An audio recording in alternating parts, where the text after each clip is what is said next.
राजनीति में गड़े हुए मुर्दे कभी गाड़ते नहीं है। जब उनकी जरूरत पड़ती है उनको मुर्दों को उखाड़ा जाता है और उसके ऊपर राजनीति खेली जाती है।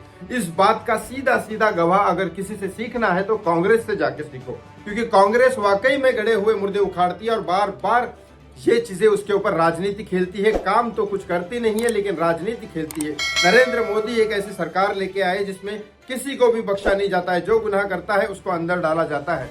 मोदी जी ने कई साल पहले ये बोला था कि अजित पवार और शरद पवार ने 70,000 करोड़ का स्कैम किया। उसके ऊपर कांग्रेस के लोग, जब अजित पवार उनके ही नेता जब बीजेपी के साथ मिलते हैं तो ये कहते हैं कि भाई अब कुछ महीने पहले ही नरेंद्र मोदी जी ने इतना बड़ा घोटाला 70,000 करोड़ का इनके ऊपर डाला था, अब इन्होंने हाथ मिला लिया तो वो कहा गया घोटाला। ये वो बात हो जाती है कि जैसे हमको हजम नहीं हुई। मान लिया ईडी की जांच बैठ गई थी, लेकिन मोदी जी की सरकार में ऐसा हो सकता है क्योंकि एक बात बता देता हूँ, मोदी जी की सरकार में भी कई सारे बीजेपी के नेता अंदर गए हैं। ऐसा नहीं है मोदी जी अपने लोगों को बचा लेंगे और बाकी लोगों को डालेंगे, ऐसी कोई सरकार नहीं है। बीजेपी के सरकार में भी बीजेपी के भी नेता अंदर गए हैं और कांग्रेस में भी गए हैं। हालांकि ये बात अलग है कि कांग्रेस के नेता 50 साल से भारत देश को लूट रहे थे और इनका टेढ़ा पर अभी तक सीधा करने का टाइम मोदी जी ने लाया है। तो पुराने घाव खोद के, क्योंकि मोदी जी ने तब ये नहीं बोला था कि 70,000 करोड़ का स्कैम किया है, बोला था कि 70,000 करोड़ का स्कैम मुझे दिख रहा है, इसकी जांच पड़ताल होगी।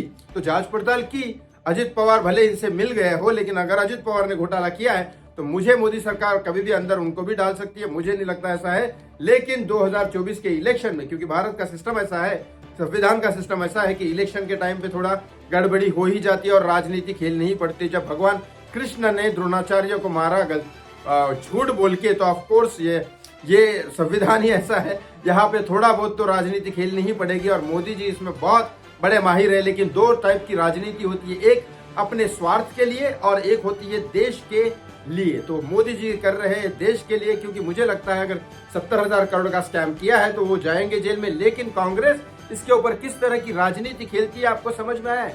कई महीने पुराना एक स्टेटमेंट मोदी जी का उठा के उसके ऊपर राजनीति खेली जा रही है अपने ही बंदे के खिलाफ। ये है कांग्रेस, जो किसी के सगे नहीं हो सकते, ना अपने नेता के ना देश के।